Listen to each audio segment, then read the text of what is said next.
Okay, mga kapatids, ito pag-usapan natin. NFA rice po, 400 na sako yan.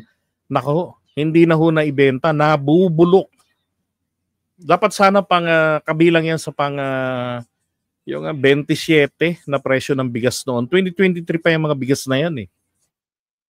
Tas kainin ang halos 400 sako ng bigas mula sa Sugbo Mercado Barato Program ng lalawigan ng Cebu. Nag-inspeksyon po ang Mandaue City Agriculture Office at City Health Office sa isang bodega kung saan nadatnan nila ang mga nabubulok na sako-sako ng bigas. 2023 pa raw itong nakaimbak doon. Ibebenta dapat ang bigas ng 20 pesos kada kilo sa mga mahihirap na pamilya sa ilalim ng SMB program ng provincial government. Pero pansamantalang tinigil ang bentahan nito bago mag-eleksyon nitong nagkaroon may election ban kasi. Pinag-utos na ni Mandaue City Mayor John Key Owano na wag nang ibenta o ipamigay ang nabubulok na bigas. Okay, sayang 400 na sako. Ang tanong mga kababayan, bakit ang NFA rice hindi po natin nakikita sa palengke? 'Di ba? Ganito ho 'yun.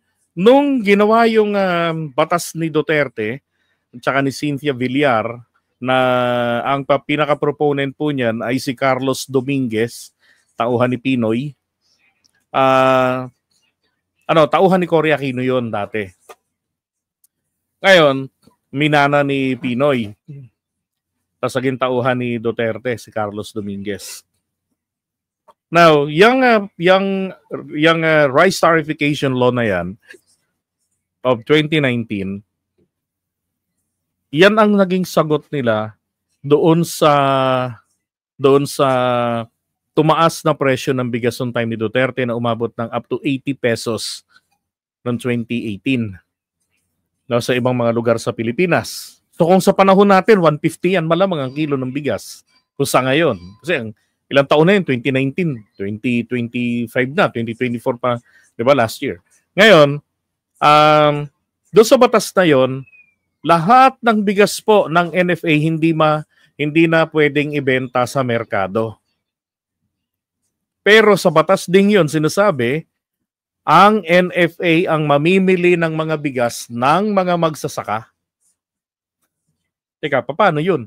Bibili niyo yung sa magsasaka, base ro sa farm gate price, tama ang presyo. Pero hindi makakain ng mga Pilipino. Saan mapupunta ang mga bigas na binili ng NFA? 'Di ba? At sa panahon po ni PBBM, talagang religiously binibili ng NFA. Nagrereklamo na nga ang NFA, punong-puno ang bodega nila. Bakit? That's because of the stupid law ng rice tarification law. Ito rin yung tugon ng Duterte admin nung ipanukala ng kanyang DA secretary na illegalized ang smuggling. Ayan.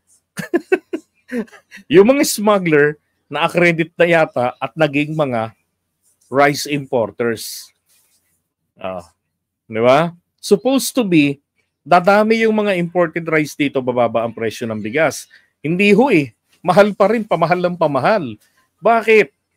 Di ba? Kasi may hoarding na nangyayari at hindi na monitor maigi ng gobyerno. Kasi ang binigyan na po ng kapangyarihan sa pagpapalamon sa sambayan ng Pilipino ay ang mga rice importers. Because of the power granted to them by the RTL. Ngayon, ilang beses na yan tinangkang amyendahan, hinaharang po ng committee chairperson ng nakaraang kongreso, si Cynthia Villar. Ngayon wala na po si Cynthia Villar sa pwesto, di ba? Baka naman etong bagay na to maisipan na ng mga kongresista o kaya naman etong si Kiko Pangilinan. 'Di ba? Maisipan niya siya yung committee chairperson ngayon ng Agriculture, Food and Agrarian Reform. 'Di ba? Pangunahan na kaya niya ang pagsusulong ng amyenda niyan o kaya i-repeal ang batas na 'yan o palitan. Dapat po ang NFA po, dapat ito yung laging available sa palengke para masiguro na etong bigas ay maa-afford ng lahat ng mga Pilipino. Regardless kung magtaas ang presyo ng mga imported, ang mahalaga may available po na option sa mga Pilipino, ang NFA. Ang ganda ng bigas ng NFA. Iniimbak lang sa bodega, galing sa mga Pilipinong magsasakang binili nila. Saan po yan ilalagay? Yan pong NFA rice ang ginagamit po sa mga relief operation. Pag may mga bagyuhan, masama panahon. Kaya lang itong kay PBBM, nagagawa nila ng paraan, baka dyan nga po siya mademanda kalaunan kapag di na siya presidente dahil pinakikialaman nila yung bigas. Ginagamit niya sa sa 20-20 bigas, ginagamit niya sa 27, 25 bigas dati. Kasi for yan, relief purposes yan. No, dapat amyendahan yung rice tarification law, yung NFA rice na dapat ibibenta ng NFA yan, 'di ba? Diyan sa merkado. Tapos yung mga imported, magre-regulate pa rin ng NFA. Tama yung ginawa ng Pangulo natin. Etong September for 2 months kasi harvest season, 'di ba? Kanselado ang rice importation. Kaya lang ang problema kasi, ibig sabihin nito, pababayaan na naman ng gobyerno na itong mga buwaya na mga rice traders na nambabarat sa mga magsasaka ang bibili ng kanilang palay. Ang gobyerno, puno ang bodega. Kasi bitin tayo sa masamang mga panahon, sa mga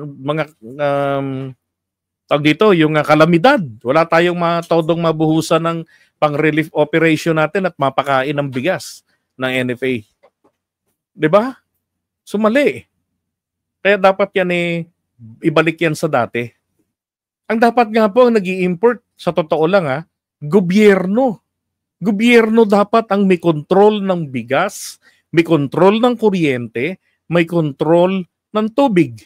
Yung mga basic yan na kailangan magkaroon man ng giyera, masamang sitwasyon, masisiguro ng gobyerno walang maaapektuhan ng negatibo.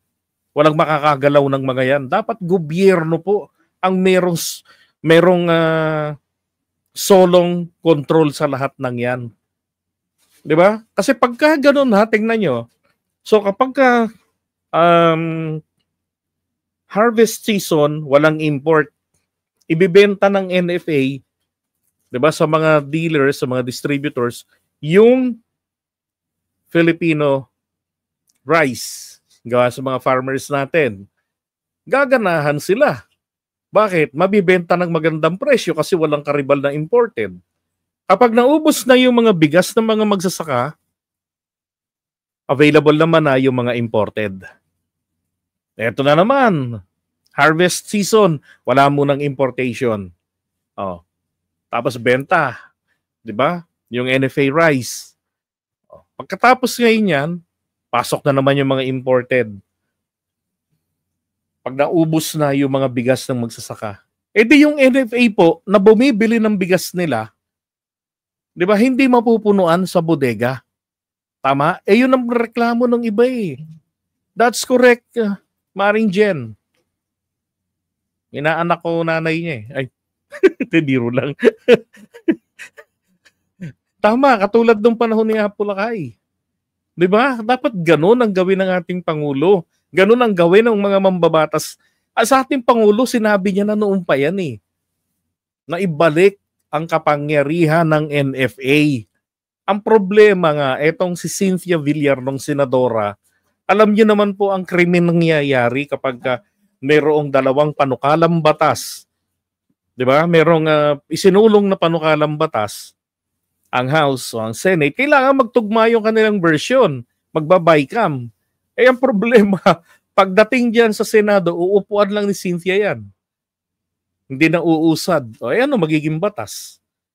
'Di ba? Mainam sana kung hindi pansinin ng Pangulo kapag nakarating sa kanya yung finalized version, tapos hindi niya pansinin yung panukala. And after 30 days, automatically, it will lapse into law.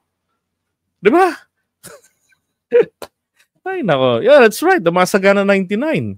O, yan kailangan, sa dami ng Pilipino ngayon, hindi na po masagana 99 ang kailangan natin. Kailangan natin ngayon, masagana 999. Kung kakayanin, di ba? Lalo na sa teknolohiya. O, dapat ang isang hektarya, hindi na po 99 sacks lang ang kaban ang mapuproduce. O makakaya po, doble na yan. O baka 250 na. Di ba? Ang mapuproduce na kaban ng palay. Total, pag kiniskis pa naman yung isang sako, di ba? Ano pa yan? Mangangalahati pa yan eh. Dapat ganun eh. So pagkakataon na po ito, this is time to shine. This is the perfect time to correct the mistakes. Di ba? Ng dulot nitong rice tarification law. Na mukhang pinagkakakitaan ng mga protector niya. Nagtataka naman ako ngayon, at parang tahimik dyan si Kiko. Dapat priority niya yan. Itama natin ang rice tarification law. Wala eh. Baka humibigasan din si Kiko, nagtatanong lang ha, samaan ng loob.